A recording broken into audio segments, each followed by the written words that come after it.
Welcome back to this U.S. Open office plan. Miller just lobbed a message way over Jones's head using some technical jargon. Let's see if they can use Grammarly to their advantage. Jones is using it to make her point in a friendly way. And now Miller's taking a technical doc and asking Grammarly to rewrite it. Let's see if it makes the difference. It's love all, but does Jones feel it? Yes, they're aligned. Game, set, and match. Thanks to Grammarly, every word you write helps you reach your goal. Download Grammarly for free.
Good evening.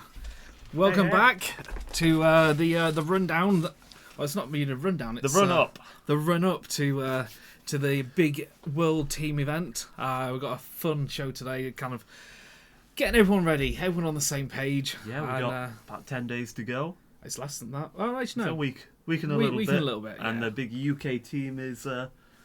It's happening. Yeah, it's all been gunning up to this moment. Yeah, so we're going to break it down. Yeah, it's been seems like a long 8 months since we started doing these recaps, and yeah, it's flown by. And it was at the start, it was very much a case of everyone's trying to get on the at-large list, where to go, and then now all of a sudden it's 10 days away, and excitement's definitely building. It's like the Olympics of the backyard. Yeah, it's like the pre-Olympics. Oh yeah, yeah, it's Olympics. There's another step up. But it's as good as you get in the UK. Yes, yeah. So yeah, we've got a fun show to you today. We have Lindley, who's the UK team manager. For those who don't know, he's going to be on in just a few minutes. We're going to just chat through absolutely everything, how the World Team Championships work, what to look out for, who to look out for, you know, what he expects, and just everything you need to know, pretty much. Yeah, and then we're going to have a look through the runners who were there, kind of how they got to that point. and then do a quick run through of the last 2 weeks of backyards. Yeah, I think one of them wrapped up about an hour ago. Yeah. That's why we don't do weekend streams, because they're usually happening. Yeah. So yeah, we've got Putney Loop, which was last weekend, and then Manchester, which has literally just finished. So we'll have a very quick look at that. Have the Governor backyard in a week, same time as the UK team. Yep. So lots going on, lots to cover. Yeah. But first, I guess it's interview time with the man himself. Yeah, we get to have a chat. Press the magic. Where's the magic button gone? There we go. There he is. All right, Lindley, how you doing? I'm good, guys. Thanks for having me on. No worries at all. There wasn't really anyone else we'd want on. No one has qualified. With 10 days before the UK team event. But yeah, how are you feeling? Are you ready for it? Are you excited? Yeah, good. It should be interesting. So yeah, just interested in seeing how the team pans out and how we do compared to obviously those teams in the rest of the world, and how we do as a team compared to last year or last time, which was 2 years ago. Yeah. So see how that pans out. Yeah, so obviously most people kind of know the general format of how the team championships work. Can you give kind of like a breakdown to what goes on, not just for the UK, but kind of across the world? So essentially, I believe at the moment there's 67 teams entered from around the world. There might be a few less than that on the day because I don't think all the teams have confirmed yet with Laz, and today's the final day to get the teams across. Yeah, like leaving it late, don't they? Yeah, and a few teams might be struggling to get everyone to commit to it if they're a small country and a small location without a big backyard scene. So every team competes against everyone else. There's technically a multiple of races within the race. So each race is its own freestanding race. So like ours, everyone is racing against each other. And there will be a winner who will get a golden coin, which will send them to Bigs next year, as long as they're within the top 50 teams in this competition. That's a little nuance that's been added since last time. It was everybody last time. Now there's not enough space. There's too many teams. So it'll be the top 50 scores will get there. I guess he needs to kind of expand his backyard a little bit, make more space. He does. Having been in his backyard before, there's a limit to how many he can put there, and it's somewhere around the 100, 115 mark is all he can get.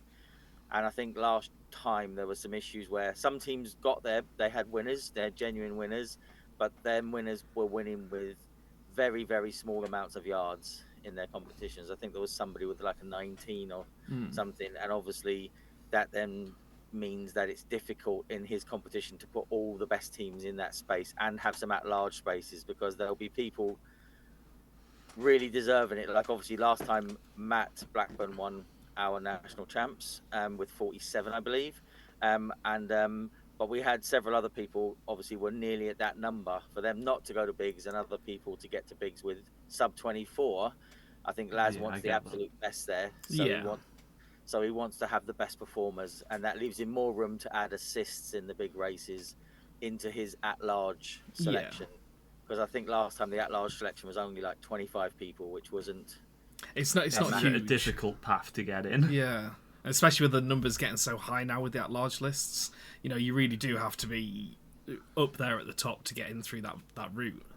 Yeah, if you want an at-large list now, you really need to be looking at 65 or more to give you any chance whatsoever. I think it ended up at 67 for last year. So yeah, you need to get a decent number, and then that means obviously finding an event that has the potential to get that number.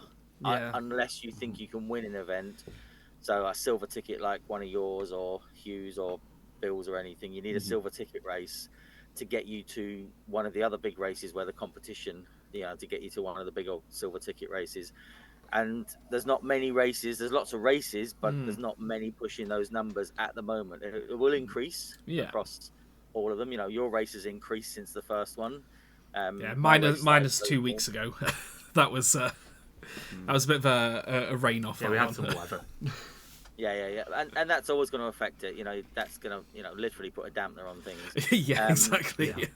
It will happen. But, in general, they're getting better. As an average, like I think I said to you off air earlier, the average for the British team last time was somewhere in the mid-30s, I think 36-ish, and the average for the British team this time is 42. that's a big difference, and that's also considering we have a couple of big names like Matt and Andy Days and things like that who were selected for the team, but because they were running Spartathlon a couple of weeks ago, were unable to attend because they wouldn't be in any good shape for it. So I mean, to be honest, I think if I ran Spartathlon, I won't be in any shape for the next 2-3 years to do anything else. no, and again, Matt's already got a place, you know, on the at-large list with a pretty high set of numbers anyway. Then we'll carry over to the next championships, the next individuals. So his performance at Bigs last year will get him there again. So it's not that important to him from the point of view of his own his own moving through. Yeah.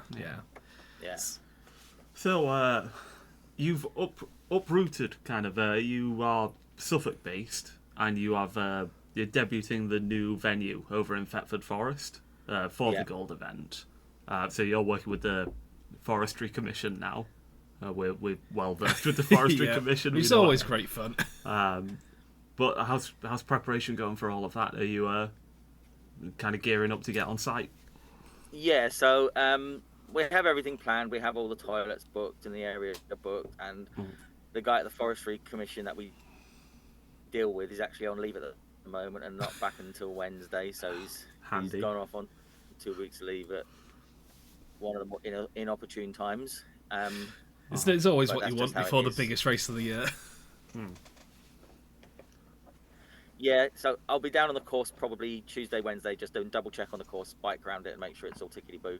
Nice. And then I will do all the final stuff starting Friday, go down there and set everything up, and all the toilets and bits like that will get delivered on Friday. Yep. So what's... Go on. So what's the actual route like? You said you're going to go and give it a check. Is it kind of similar to the old Suffolk route? It's...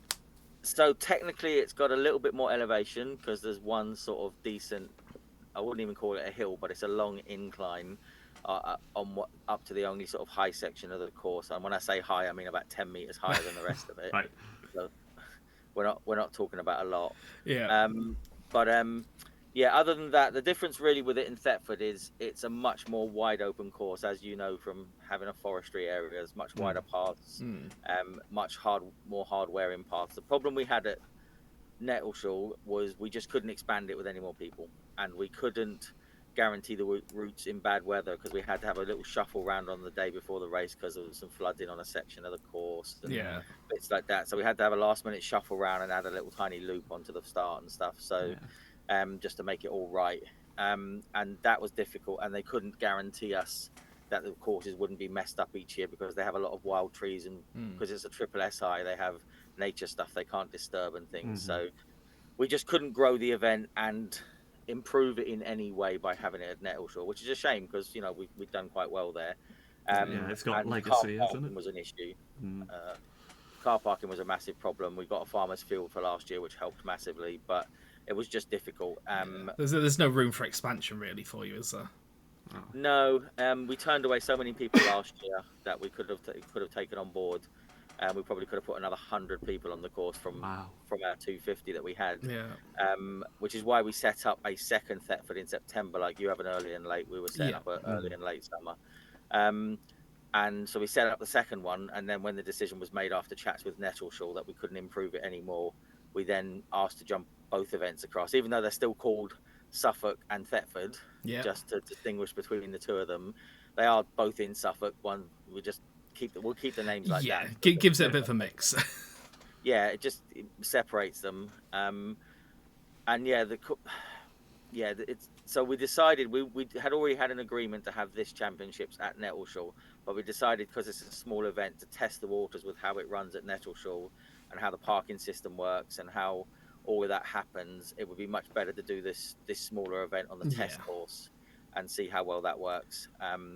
I've been around the course a few times. It's bang on for distance. It's pretty flat. It's all wide paths apart from one small section on a fire break between some trees. And that's all been kept clear for us anyway. So nice. It should be good. And there's no gates, unlike Nettleshall. There's not a single gate on it. There's no road crossings. That's good. Nice. There's none of that at all. So it should be pretty good. There's a couple of mountain bike trails it crosses, and a couple of like access paths it crosses, but it's pretty open. That's good to know. And the first mile is like it's their accessible tarmac path for the first mile, so it's super wide, slightly downhill, really smooth, so that's great for getting people off the field and down the hill and getting a bit of separation at the start. Yeah. So that's good. You said that there's only a small kind of like long incline, the 10-meter one. What's the kind of elevation overall for the route? I think obviously you measure it with different devices, it comes out different, but it's somewhere around about 150 foot is what various devices are measuring it. The Nettleshore was about 75, but came in a bit more undulating. Whereas this one is pretty much downhill or flat everywhere, apart from this one hill that goes up the side of some woods. And it's a pretty firm hill. It's just hard packed grass and your standard sort of forest firebrake trail. 80% of the trail is already beaten down, well walked, or mountain bikes, gravel based, sort of sandy soil. So. That should be good. Should be a good route. I mean, these backyarders, they know how to handle things. Yeah, they can handle a small trail. Yeah, it should be fine. It's always difficult because part of the thing is really, and there's various backyards out there that are bidding to be the toughest and hardest and stuff like that. But you know, the real point of backyard is to do as many loops as you can, and you want to make it as easy the course as possible and as workable in all weathers. Because the numbers are the important thing if you really want to go far. So it's trying to make that possible. And the camping field is massive compared to what we had before. So I think we're looking at the site, and you've got room to play with. It's nice. Yeah, they put festivals with like 5,000 people on the field that we're on. Yeah, so you definitely got space then.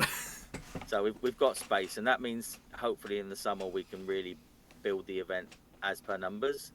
Because I know you've slightly extended your numbers now as well, haven't you? Yes, so I think we've got we're about 240 sign-ups at the moment, but we've had to, because we don't want to just be like, okay, we just add another 100. We want to kind of slowly step it up and make sure we can put on an event for 240 people. Like putting on the event's fine, it's just making sure the route isn't kind of, packs out so at we'll certain grow points. Yeah, and that's the issue we had at Nettleshore. We went from 100 to 150 to 200 to 250, and you'll get the standard sort of 10% on the day won't turn up and stuff like that. So we oversubscribed to 275 last time and had something like 230 odd start. But at the moment we've got for next year, I think we just hit 300 sign-ups today. Nice. So we'll see. We've got space. As you well know, the commission rate on the forestry land is fairly hefty. Yes, but they like their cut. But from our perspective, and I'm sure it's the same from you, if they can facilitate more people, they get more money. So they're very much, the guy that I work with is very much into, like I say, they put big music festivals there. They've got the car parking space. They've got the infrastructure. They can offer a lot. That's good. Yeah, we can push the numbers, which we need to push more numbers to get the same money out of it, obviously.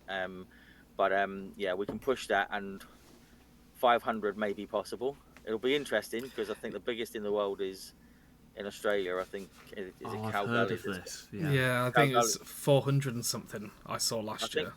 I think 550. I think was what they put the limit out. I'm not sure, but numbers. Yeah, it's big numbers, and they're the ones offering $10,000 as a. Yeah, I think they've definitely got money to play with at that one. Yeah, somebody's got money, so I think they've basically just devoted a large chunk of money. And I know, everyone has different opinions about prize money. Like we chuck 500 quid at the person, just hoping we can get a foreign person come in and say they might get their money back for travelling. Yeah. Like we've managed to get a couple of people from this summer back, which is pretty good. So we've got Lucas back, who obviously the winner. Excellent. Nice. So that'll be good. He's going to try and bring Bartlett, the slightly better. Yeah, don't let me hear you say that. Who has I think 101 under his belt, 101 or 102 under his belt. So it'll be interesting if we can get Bartlett down there, and just what we can sort of get from the European side of stuff. Obviously, it's a bit harder to travel across to here. Yes, than it is just to drive in Europe. So it'll be interesting to see how the standard is. We've done pretty well the last few years. Regularly hitting 70s and 80s and stuff. So. Yeah. Well, moving back to the team champs, obviously we've talked about, you used to having big numbers with Suffolk. Obviously this is 15 runners. How does it how's the whole feel of it for you? Because obviously you've got 15 runners and chances are they may end up going further than Yeah, and further nothing's than going to happen Suffolk. until at least day 2. Yeah, It's just an so- odd event to have. Yeah, so how is it in terms of like from a race director and being at the event with it just being so small?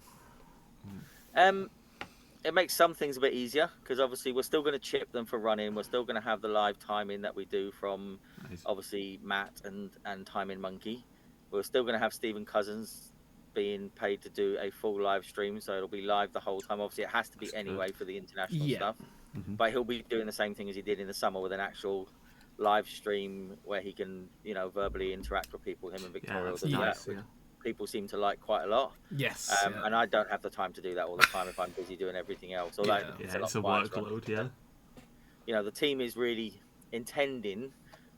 There is a group that's been set up by one of the guys on WhatsApp, and the team obviously have been chatting lots about their goals and targets. And everyone wants to obviously do more than they can do. Yeah. Everyone wants to beat their seeded person, because obviously if you go on now, you can see the list is seeded now as for distance and not just the silver ticket races.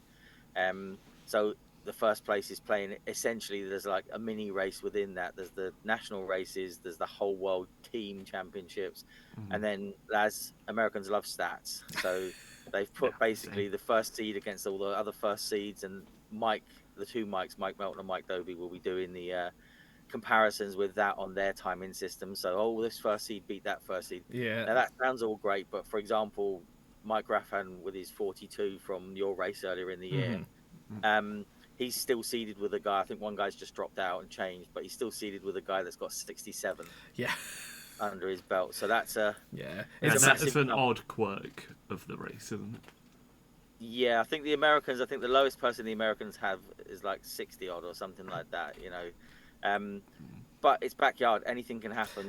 If everyone on our team could do one more yard than they've ever done before, then But it's been amazing, pretty much.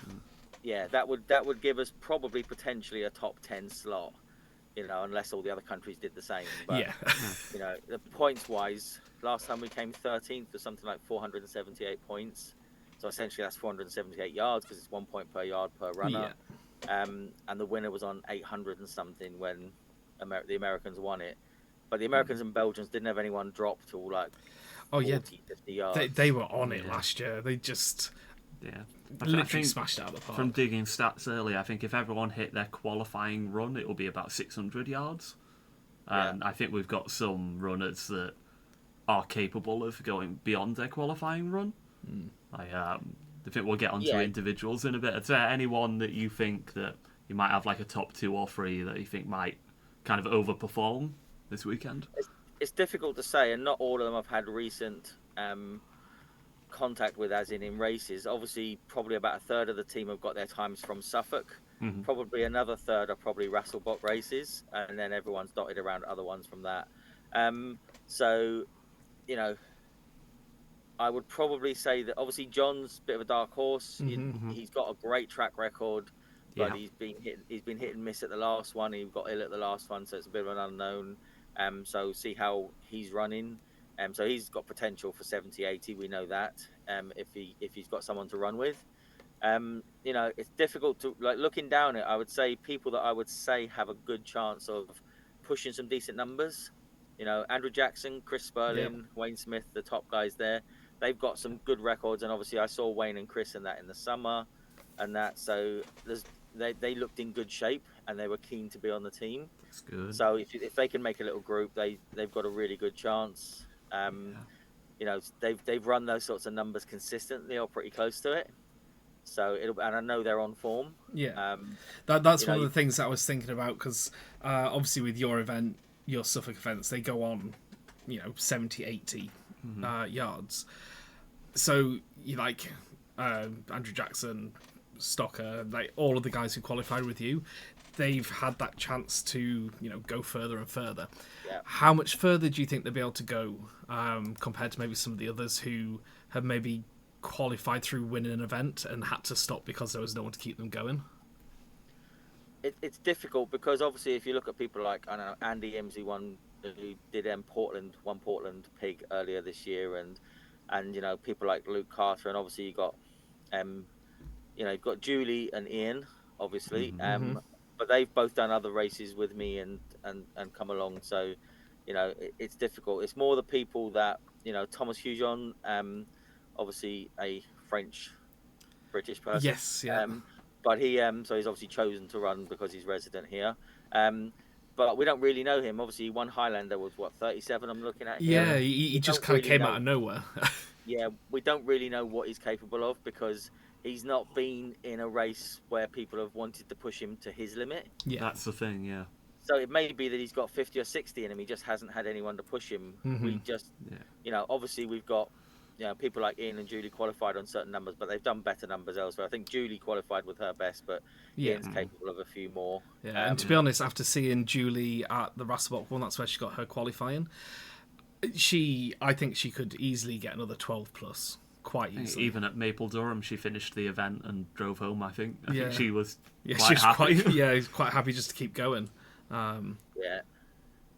It's just having that right environment. And obviously, Julie was first lady at my Thames Ring race last year and stuff like that. So we know she can run for a long time. That was 258-ish miles. Yeah.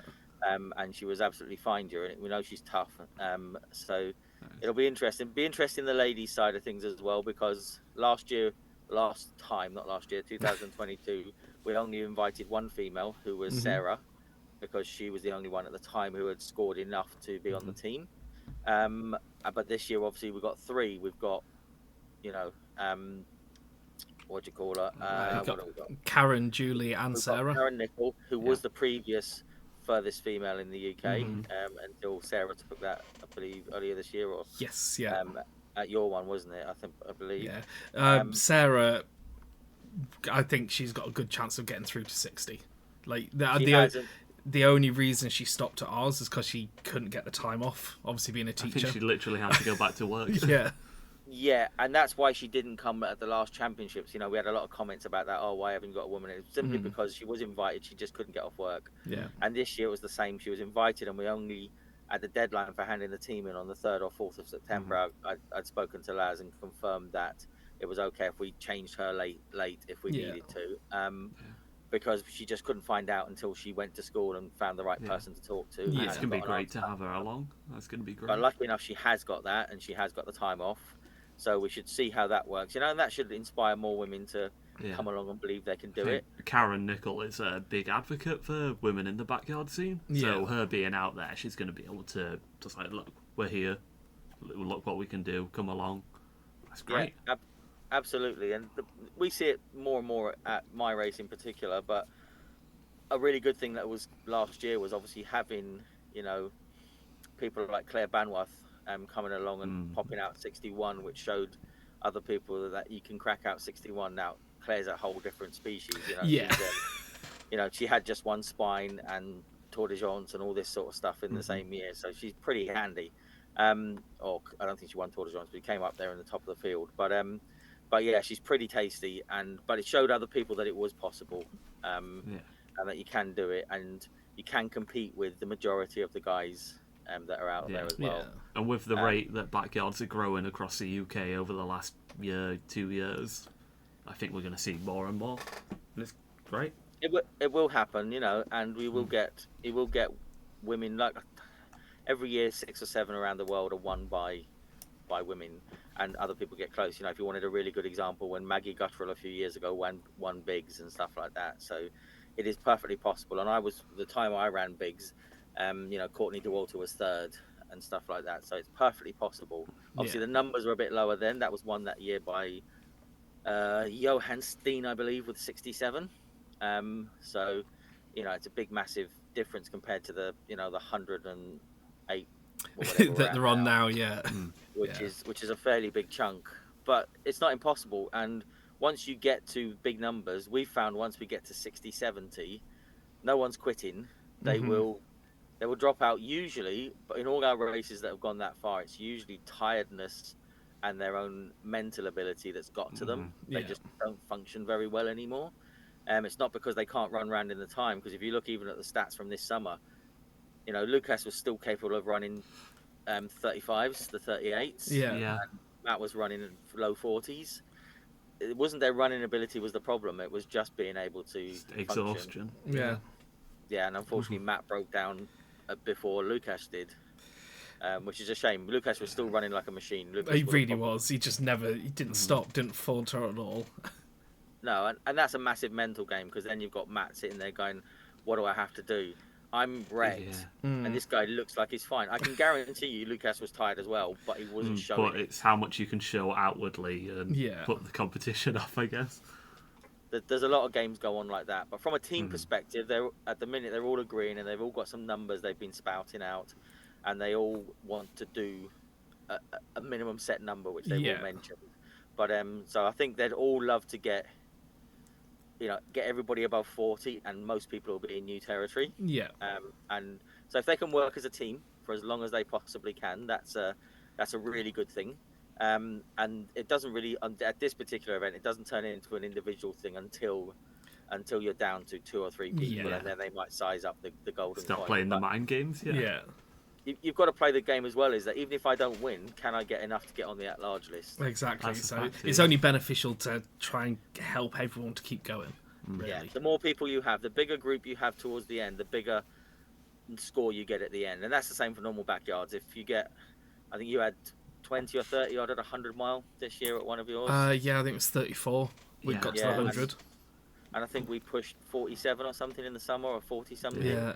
But that leads on to later on, because you've just got a bigger bunch of people that will keep going at that point. Yeah. The bigger the group you get, the more chance of getting more of those carried on with you. Yeah, keep the vibes high, keep everyone happy, big numbers.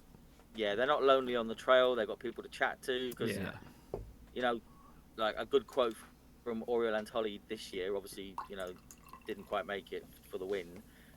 He turned around this year, and we were chatting with some other people at the start, and it sounds a bit cocky, but I said, "Oh, it's not going to warm up, mate, until at least 48 hours." And he said, "I'm not even considering taking it seriously until 60." It's a whole different kettle of fish. When the vast majority of people, 80% of people, are probably targeting something like a 24-hour, a sub 2400. Yeah, that seems to be a good benchmark for people. For the vast majority of people aiming for, it's a good target. Yeah. And for them to hear then somebody going, "Oh, I won't be warmed until," it sounds a bit cocky and arrogant, but it's not. That's I mean, if they're capable, yeah. When they know what they can do and how far they normally go, and like you said earlier, everyone's different. There's a phrase Laz used at Biggs, and he uses it all the time. And it is, and he used it when I was there, and he says, up until the first 24 hours, it's a bunch of little dogs yapping. He says, and when we get to 24 hours, we'll see who the big dogs are. Yeah. And as you all know, in your event, you'll have a bunch at 100, and the very next loop, you'll have a massive dropout in the next couple of loops. Yeah, I mean, it's such a milestone, isn't it? Yeah, people have reached the peak that they've got, and then because their brain is not on potentially winning or doing a massive number, they're like, "Oh, I've got the thing I set. I set a target." Yeah. Targets are a hard thing in backyard. If you set a target and you achieve that target, you're very likely to step off the trail pretty soon. Yeah. If you ask a lot of the top runners at the start of the backyard, what numbers are you thinking of? No numbers, no targets, just running. Well, I don't know if you ever watched the video we made from the record race, the 81 yards thing. Well, John Stocker's got a good quote in that. He was being interviewed at the start of the race, and they said, Stephen Cousins said to him, "How many are you going to do? How many can you do?" And he said, "I will do one more than everybody else." And he said, "But yeah, what's your ballpark figure? Would you reckon that would be like 50 or so?" He said, "No, I will do one more than everyone else." Doesn't matter if it's 20, doesn't matter if it's 100, just it's one more. And that won't always work. Yeah, and no, that won't always work for everyone. But the fact is, you have to come with that mindset that you're going to run one more. If you're back in time, you're always going to go out. Get timed out. Don't get, and I don't know if you've seen the American scoreboard. It's slightly different than the way we do it, in that we just put DNF, and you have two versions in American. You have DNF, as in did not finish, did not complete a loop on time, and you had RTC, which is refused to continue. And we're actually switching our ones for next year to refuse to continue if they don't go out again. Harsh, isn't it? Yeah. Well, it's a difference of sitting in the camp and not going back out to timing out on the course. It's a big difference. Just like I can't remember if you do or not, but we have a bell of shame that they have to ring when they DNF. Everybody has to ring the bell of shame. Yeah, then you're done. and cross their own name off the sheet we've got taped to the tables. Yeah. They have to marker their own name off it as well before they get their dog tags and stuff like that. Yeah. It's just another way. Part of it seems really cruel. Part of it is the psychology of you really don't want to do this until you really have to. Mm-hmm. You've got a little bit. Everyone loves it, but you've got a little bit of peer pressure to step off and ring that bell. Yeah, knowing that you have to cross your own name off that list. Yeah. You can't go and hide in your tent and just not go out again and be deleted from the list, because I will come and find you. Just chase you with the paper. I have literally, when John Stocker didn't do it, when he got beat by Oriole at 80 yards and that, I literally, at 81 yards, I literally walked to John's tent with the bell, even though he was injured. I took the bell to his tent and made him ring it. But that's part of the game. It's part of the whole psyche of the thing. I like it. Yeah. That's what Backyard's about. It's about the whole thing is, and people say, oh, you don't get a prize for this or for that sex or that age group or whatever. But the whole point of it is that unless you're definitely going to get a DNF, you'll sell a second place or a third place off to yourself and just suck it up and accept it. You'll go, oh, well, I got second. That's still a win. Yeah. But if everybody's DNF on the board and there's only one person gets anything apart from that DNF dog tag or medal or whatever you give, those people at that stage aren't quitters. They want to win. They don't want to lose. So they'll probably push themselves a bit harder. Yeah. See what happens. Well, we've had a few questions come in from people for you specifically. Very quickly, who do you have your money on to win? Or do you kind of not want to? Like we said, it could be anybody from the team, but in reality, if you looked at it purely on paper, if John's fit, John has history of running pretty long at these things. Yeah. So he has a history of 70 pluses, and has won the event like 3 times already. The actual Suffolk one. So if John's fit and well and he's together, then great. He's definitely going to be up there. The numbers he does depends on who's with him. Like I say, I quite fancy the next top 3 on the list. So Andrew Jackson, Chris Sperling, Wayne Smith. I know they're in pretty decent form at the moment. But then, like I said, Thomas Hujon could come out from nowhere. He's he's not done my race. I've never looked at him. So, and the race he won pretty well. He could have loads left in him. We just don't know. Yeah.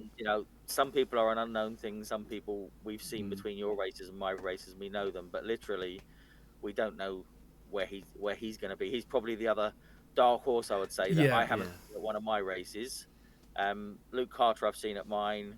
Obviously Julie and Ian, we've seen them at lots of races. Yeah, I think Julie has won a lot of the races that she's won a lot of the backyards that she's been in, so we don't know her max level yet. So she's quite exciting as well.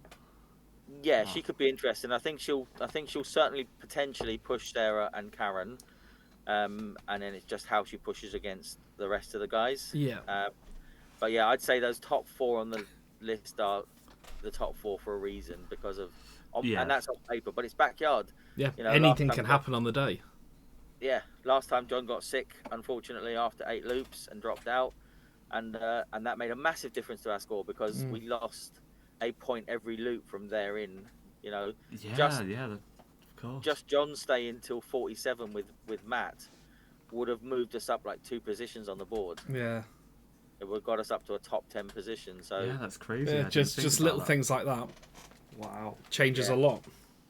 Yeah, 3 people gone for 10 loops is 30 points. It makes a massive jump. Yeah, we've got some people saying they think Julie's got so much more to give in the events.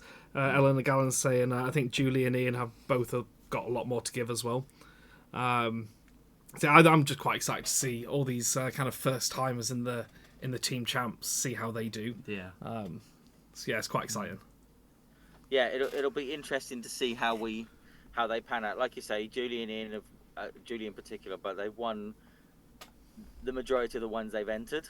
Yeah. So it's always difficult because they don't always have someone to push them, or they've had assists.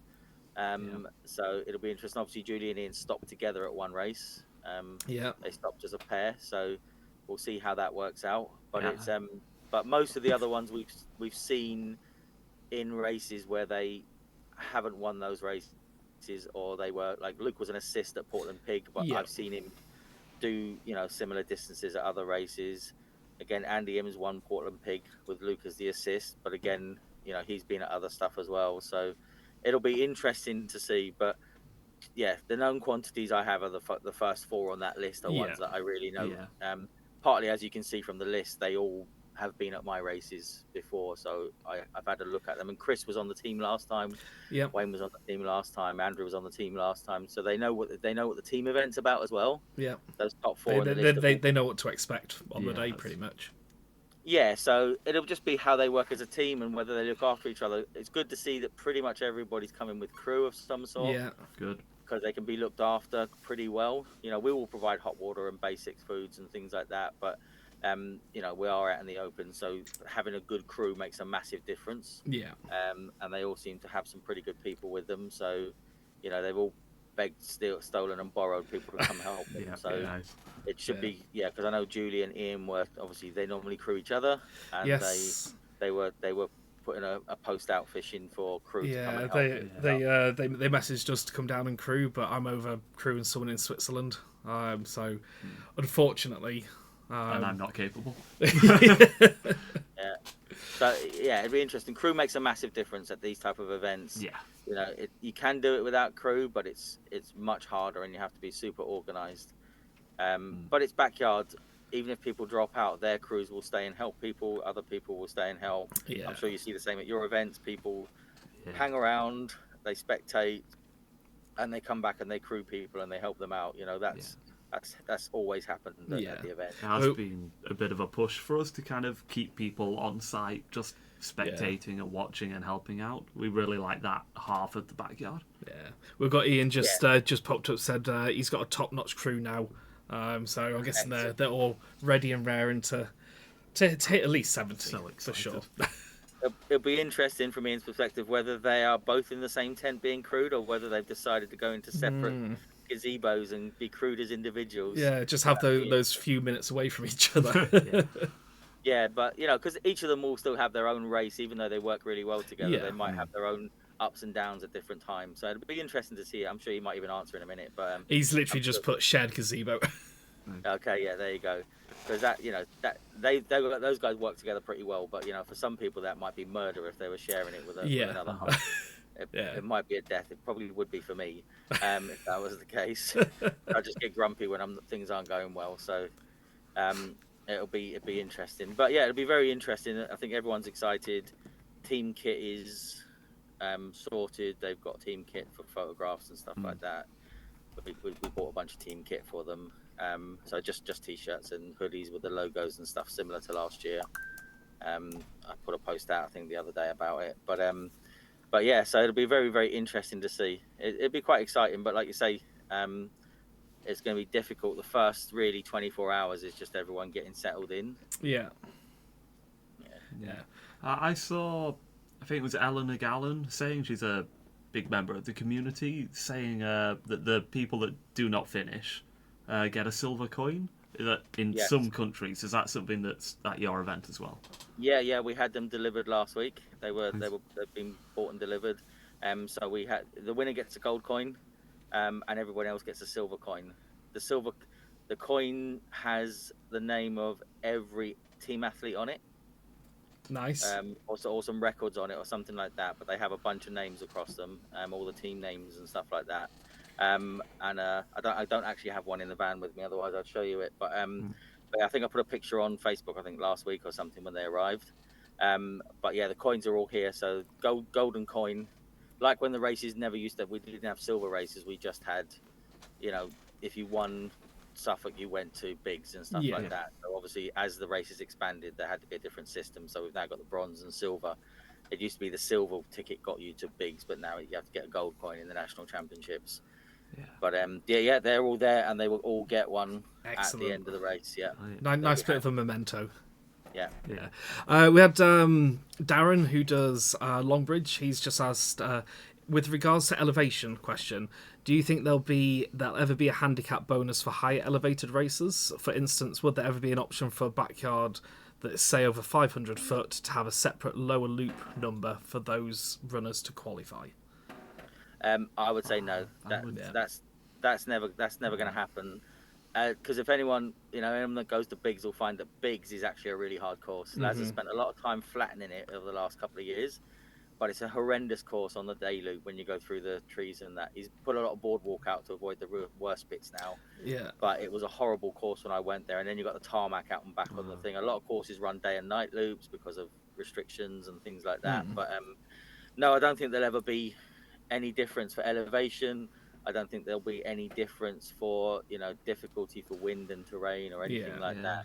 It is just how many loops you do. Yeah, I think personally it could be quite a fun thing to have as like a stat to be able to see how, say, a really hilly one compares to a flat one. But I think the backyard can get so complicated with the number of events and number of countries that are in it now anyway. Yeah. Personally, I think it would get very kind of very confusing quite quickly. But it would be really cool to actually see, how the comparisons. Yeah, I'm sure there's somebody somewhere could pull the data off the all the race entries off the backyard site and just see what the declared elevations are. There's always discussions. People were discussing because watches will throw up a different number than a map. Yeah, people have said about Nettleshall, which I put down, I think, as 75, and that's what it would show on a map with if you based it on contour lines. But when you run it and you bounce around and your arm swings around, it comes out as a different number. Especially if you've got your watch on a longer setting, like an ultra setting on Garmin or something, or an extended battery mode or something. The numbers can be all over the shop, especially running in the woods and stuff. So it's really hard to get an exact figure. I tend to walk it, bike it, run it, and get an average somewhere in there. But it's it's difficult. And like I say, it's a nice stat. And there are a couple of races will say they're the toughest this or the toughest that. And there's probably a good piece of data for people to go, well, mine was the hilliest and we got this number.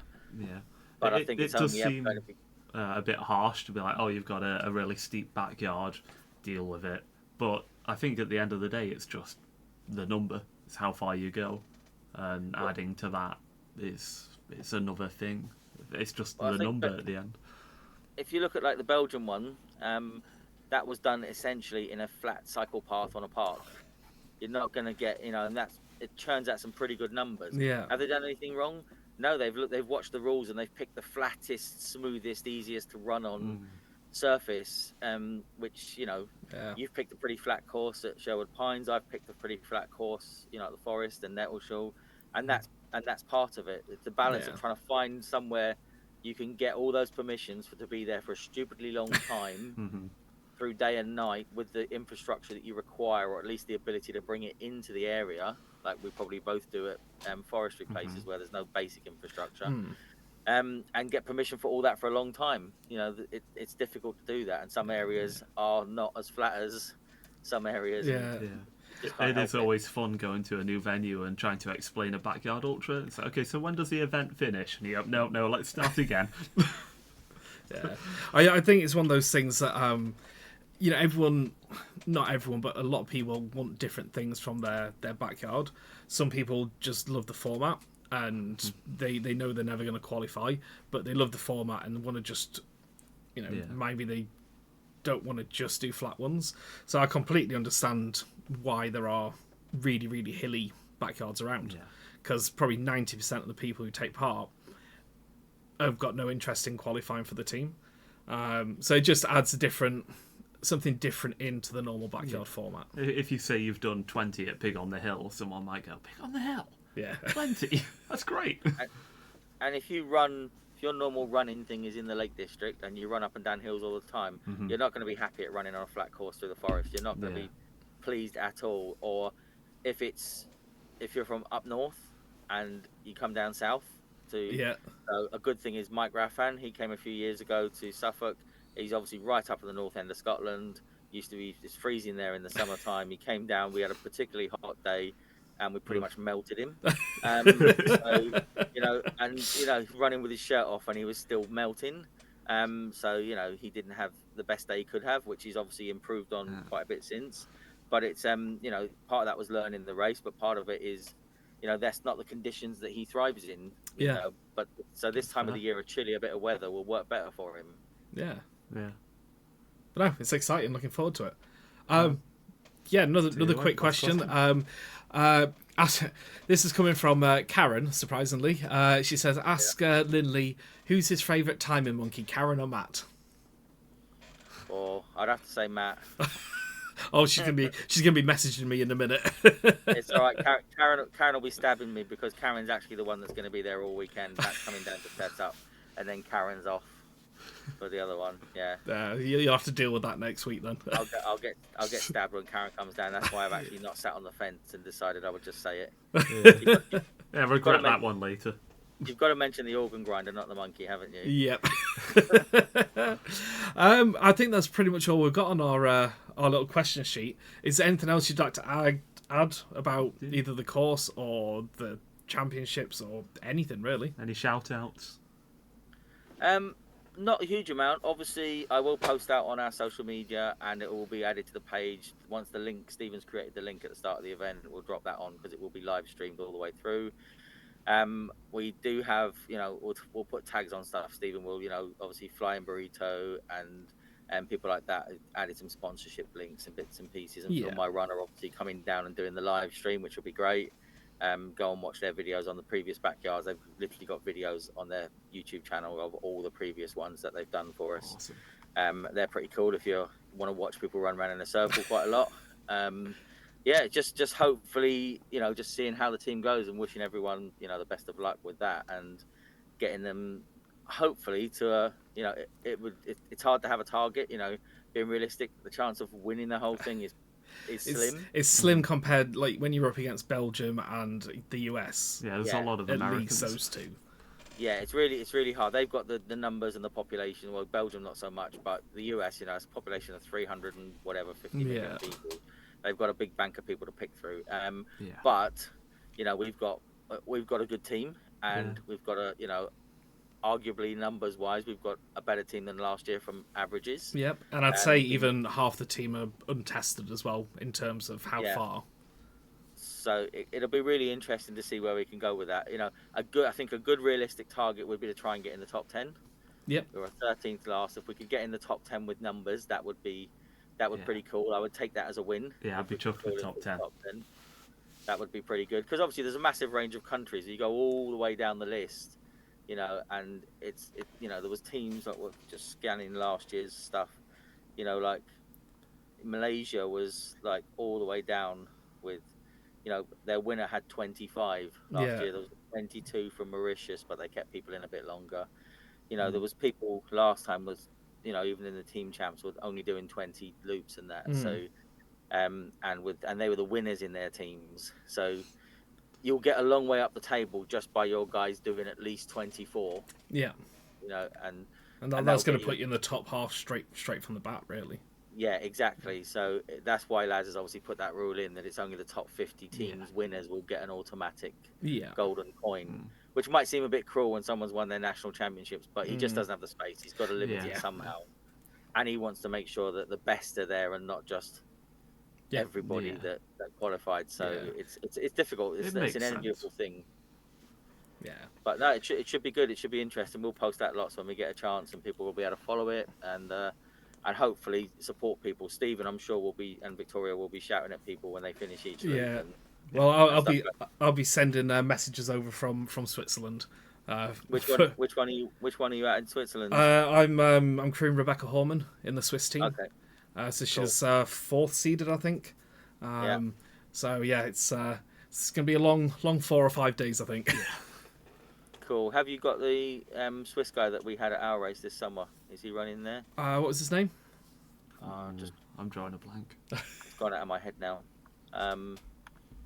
I'd have to pull up the results, but I don't know why it's gone out of my head. I had it a minute ago, which is why I mentioned it, but he's dropped out of my head. Happens. Yeah. Well, I'm sure I'll end up if he is there. I'll end up having a good chat. He should be because he's. I think he did 60 odd on the Swiss team before. Oh, so yeah. So I'm pretty sure he'll be there, and he ran 50 or 60 odd, I think, in the summer. Yeah, he'll be there then, for sure. I'm pretty sure. I would have to call up. Let me just call up the Swiss team, actually, on the website. Where are we? Yeah, it's gonna be a great weekend. Nima, Nima's there. Yes. Yeah, he's second on their list. and in fact his qualifying time is 55 at Suffolk this year. Yeah, no, So, Nima's an absolute legend. So yeah, so he's a lovely bloke. Got a really good picture of him at the end. But yeah, he's a good guy. So yeah, Awesome. yeah, it's gonna be a good event. Every country in the world. It's gonna be good fun. Looking forward to it. Yeah. it should be fun. Yeah. All right, well, thank you so much for coming on. We ended up it's having been a pretty much chat. close to an hour chat there.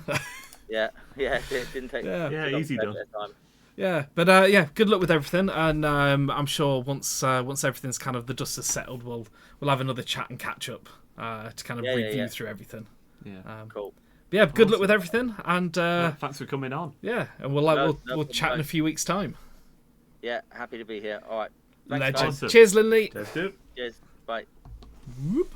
There we go. Well, What a guy. that was a nice long chat away. I think it might be the longest one we've done so far. There's a lot to cover. We got lots of Yeah, well, I mean, there's big event. like you say, everything's going on. There's lots to cover, the rules, how everything works, and yeah, hopefully everyone who's watching who didn't fully understand the team event before is now a little bit more clued in. Yeah, I'd say we said a lot of things. Yeah, Lots of words. Yeah, lots of words, lots of questions, and no, it's gonna be a great day. I think there's as with any backyard really, there's a lot of unknowns. You just don't know how far people are going to go. As we mentioned, there's a lot of people who aren't fully tested, as in, they won lots of events. Yeah, so, they've been capped, basically. Yeah, they've not been able to go to their full potential. So that's October the 19th. You can check it. this Saturday. Yeah, sneaking up. That's going to be happening all over the planet, but we're focusing on the UK one today. We've got a lot of good names. It's going to be live streamed. You'll be able to follow along from home, live results. Yeah, so make sure you check out Challenge Running's Facebook and Instagram. Yeah, all the links will be up. Yeah, once everything gets set up and ready, you'll get the live stream, you get the results, you'll get... Lindley, I'm sure, will post all the spreadsheets from Biggs, and yeah, it'll be a good 4 or 5 days of looking at spreadsheets and live streams. Yeah, I've seen through the back door, and there are spreadsheets beyond spreadsheets. If you are a numbers nerd, there are numbers to be nerded over. Yeah. So I guess we should have a look. We've obviously talked about who's going to be in the team, but we can have a quick show you. Yeah, a quick chat about each of the people in there. So one thing to note is the standing order that we have here is different from their qualifying number. So you may have someone who wins a silver medal event who, say, wins with 10 yards, but they've also run in the last 2 years and run an event that they did 46 yards at. So this is the one in terms of their best result within the last qualifying period. 2 years, yes. Yeah, so not the ranking that they qualified in. So this is where they're going to be ranked. And as you can see, you got their ranking and their PB from the last 2 years. Yeah. So John Stocker up top. Yep. Phenomenal runner. I think he's had some recent surgery or something, from what I've heard, that his recent results have been below his best. Yeah. But he's on a potential rebound. He's capable of doing... So, like, the distance between him and number 2 at their max is... It's huge. Significant. So it's almost double. So it's a case of, if John Stocker is on 70% form, he's winning. Yeah. But again, like Lindley said, the last team champs, John got ill at the beginning, dropped out at 8, and even now everyone could look good. And you get to Saturday and anything could happen. Yeah, you get a bit of cold weather that affects X person, Y person. Yeah, but might benefit someone else. So it's all very exciting. So yeah, we've got John Stocker, and obviously Lindley talked about Andrew Jackson, Chris Spurlin, and Wayne Smith, who all Yes, they are Suffolk runners. Yes. They are experienced Suffolk runners, and I don't think they do too much in other backyards, but they know Suffolk very well. Yeah, so obviously Andrew Jackson, he qualified from the last team champs, but hasn't run since then.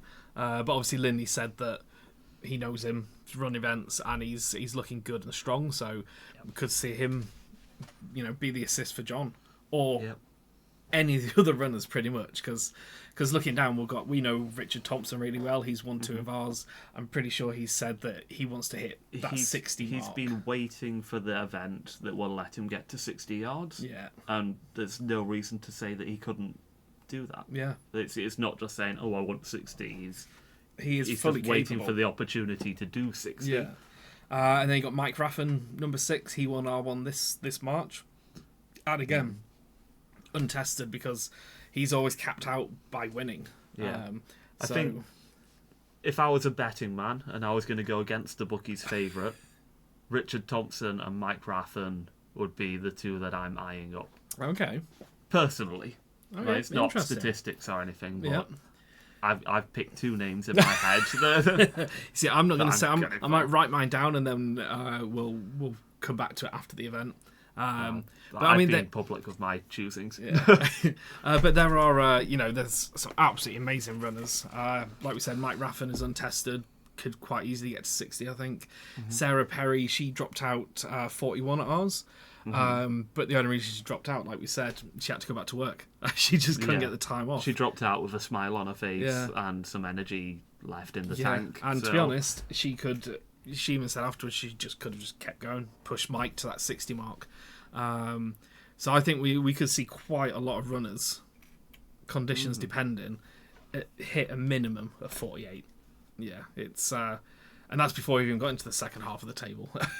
Just looking at the first 6-7 names there. Alex Sweet, I think, is a bit of a mystery for me. He ran one of ours very, very early on. Yes. But I don't know his history very well. Yeah, I know Alex. He qualified from Suffolk this year with 40. But yeah, again, outside of the few backyards we've seen him run, don't know a huge amount. So again, could be dark horse. Never know. Karen Nicol, we spoke about. We've had her on. Yes. We had a good chat with Karen. Yeah, she got her spot in Ireland literally like 2 days before the end of the qualifying. Yes. She was determined to get her spot. Yeah, on the team. she was there to get 40 yards and get on the list. Yeah, like no other reason. She was like, I am getting on that team, and it's going to be exciting to see how Karen does. Yeah, I think she's there to kind of champion women in the backyard world and go, look at us, look, we're here. Look at what we're doing. Yeah, and look what we can do. Yeah, and look so what's I possible. think there's going to be that air of determination to not let the side down, but she's going to want to be like, look at us, we're here. Yeah.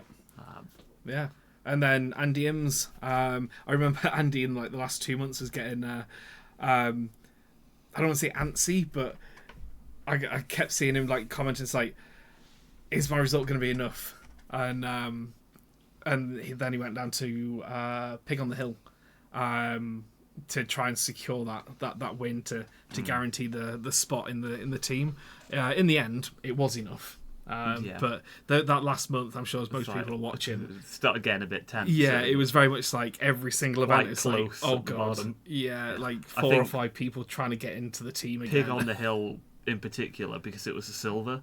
There were a lot of names that were going for the win, and they were like, this might be my only chance to get in on the at-large list. So there were quite a few people going, I need to win this. Yeah. But in the end, Andy already had the number he needed. Yeah. But as you say, in the backyard, anything could happen. It could have been any event. Yeah. Damien Elston, I made this graphic yesterday. I can only apologise that I couldn't find a picture. I found an article that mentioned Damien Elston, and there was a photo of a man, but I couldn't just put the photo of the man in and presume. So I put a silhouette of Sherlock Holmes. Well, there we go. Luke Carter. He's done many backyards. I think he's qualified with the assist from Portland Pig. Again, one to look out for. He's a 40-yard runner. For He'll sure. be up in Yeah, the 40. Yeah. We've seen him at ours, and for like the first 24 hours, he just walked. Just power walk. I'm liking the whole meta thing. of the power walkers. Julie Bethune next on the list. She's another one that will keep the running down percentage-wise, and a hell of a stride. She's 6'2", 6'3". She'll march through the backyard, and it's great. I again talked about Julie and Ian. They're both going to be pushing each other. I can't remember who it was. If it was Julie or Ian was saying that both of them preferred different times and styles of running. So I think it was Julie prefers the night, and Ian prefers the day. Yeah, they did. So say it's that. very And much a then case of they keep each other afloat in the Yes. different time periods. And one of them will get down and moody, and the other one will be like, "Have some music on, keep cheering," and then it'll flip flop round 12 hours later. Yeah. So they'll bounce off each other so well. yeah. But I don't think we've seen them run together in an event since God's Own, when they both. I think they both got the win and they finished at the same time. Right. But I don't think we've seen them run together since then. So having all these other great runners is it's gonna be quite exciting to see. I think how it's they usually do. a case of one runs crewed by the other. Or and then one they runs look and the like- other stays at home and has to look after the kids. Yeah, well. And then just take the switch. But no, I'm very excited to see how Julie and Ian do, especially with all the other great runners around. Which leaves Thomas Hugen. You're doing well with these the accents again. The probable dark horse of the event, because we don't know a huge amount of him, and he went to Highlander and won. Yeah, just appeared out of nowhere. Yeah, so winning event is not how far you can go.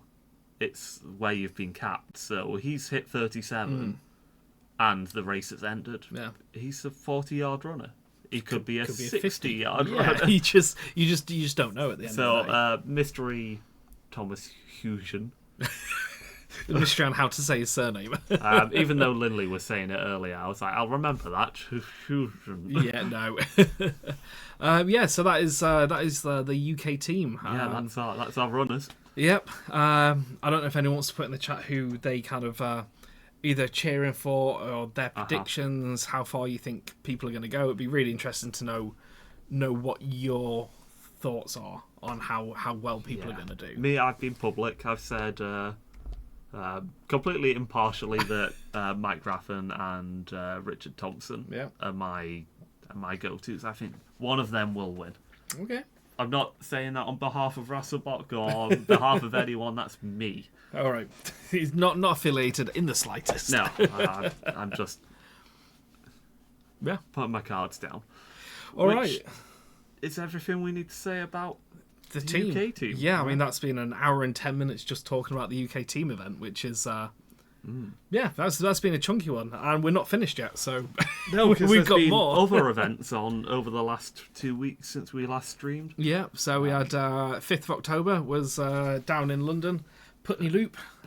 We like the Putney Loop. Yes, yeah, they pretty much all the entry fee goes to charity. Yes, it's Glassdoor, which is for homeless people in and around London, I think. But yeah, they said that they've raised £7,000 for Glassdoor over the year because they've done three events. Yeah, they're quite prolific. I don't think it'll be long before the next one is up and running. Yes, yeah. So they ended on 27 yards. So I think last time they finished on 19. Yeah, it's a new course record. Yes, considerably. So a big course record. Won by Vic Owens, who just every week seems to be at another backyard. Yeah. So her 12 and 12 is still going. It seems like she's just constantly running. I don't have a count on what number she's on by now, but 12 backyards in 12 months. It's probably 11 backyards too many, really. Yeah. For a year. And she takes the win at Putney Loop, assisted by Simon Withers. So congratulations to the pair of them. And congratulations to the Putney Loop on their new course record and raising all of that money for such a good cause. Yeah. So look out over the next, I guess probably within a month they'll have their new date up. Yeah, they work fast. Yes, yeah. And then the second one, which has literally finished about 20 minutes before we pressed go on the stream, Manchester Backyard Ultra. Yes. So they finished on 32, I think it was, 32 yards. Yeah, the elusive Manchester Backyard Ultra. There was a not radio silence, but it was quiet, and no one was like, Manchester? Yeah. Who's heard about Manchester? So we went up and we had a poke around. We watched the start of the event. Good amount of people, probably 60, 70 runners, all going off, checked out the route, and chatted with the race directors. Yeah, lovely venue, nice route.